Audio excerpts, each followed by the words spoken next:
കൊല്ലത്ത് വിമുക്ത ഭടന് നേരെ ആക്രമണം നടത്തിയ പ്രതി പിടിയിൽ. ചാത്തന്നൂർ കാരങ്കോട് സ്വദേശി അനന്തുവാണ് അറസ്റ്റിലായത്.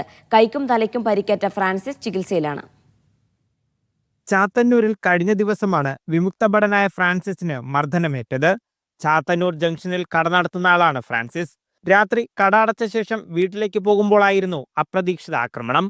സ്കൂട്ടറിൽ ഭാര്യയുമൊത്ത് പോകുമ്പോൾ അനന്തു വാഹനം തടഞ്ഞു. കാരങ്കോട് കിണർമുക്കിൽ വെച്ച് കയ്യിൽ മാരകായുധവുമായി എത്തിയായിരുന്നു ആക്രമണം. അപ്രതീക്ഷിത ആക്രമണമായിരുന്നതിനാൽ ഫ്രാൻസിസിന് പ്രതിരോധിക്കാൻ കഴിഞ്ഞില്ല. ചെവിക്കും തലയ്ക്കും കൈക്കും പരിക്കേറ്റ ഫ്രാൻസിസ് നെടുങ്കോലത്തെ ആശുപത്രിയിൽ ചികിത്സ തേടി. വിവരമറിഞ്ഞെത്തി ചാത്തന്നൂർ പോലീസ് സംഭവം നടന്ന സ്ഥലത്തിന് സമീപത്ത് നിന്ന് പ്രതിയെ പിടികൂടി. സ്വന്തം വീട്ടിൽ പ്രശ്നമുണ്ടാക്കിയ ശേഷം റോഡിൽ ആയുധവുമായി ഇറങ്ങിയ അനന്തു അതുവഴി വന്ന വിമുക്ത ഭടനെ ആക്രമിച്ചുവെന്നാണ് പോലീസിന്റെ കണ്ടെത്തൽ. പ്രതിക്ക് ഫ്രാൻസിസിനോട് മുൻവൈരാഗ്യമുണ്ടായിരുന്നതായും പോലീസിന് വ്യക്തമായി. സമാനമായ നിരവധി ക്രിമിനൽ കേസുകളിൽ പ്രതിയാണ് അനന്തു.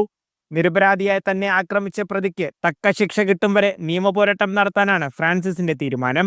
അറസ്റ്റ് ചെയ്ത അനന്തുവിനെ കോടതിയിൽ ഹാജരാക്കി റിമാൻഡ് ചെയ്തു. മീഡിയ 1 കൊല്ലം.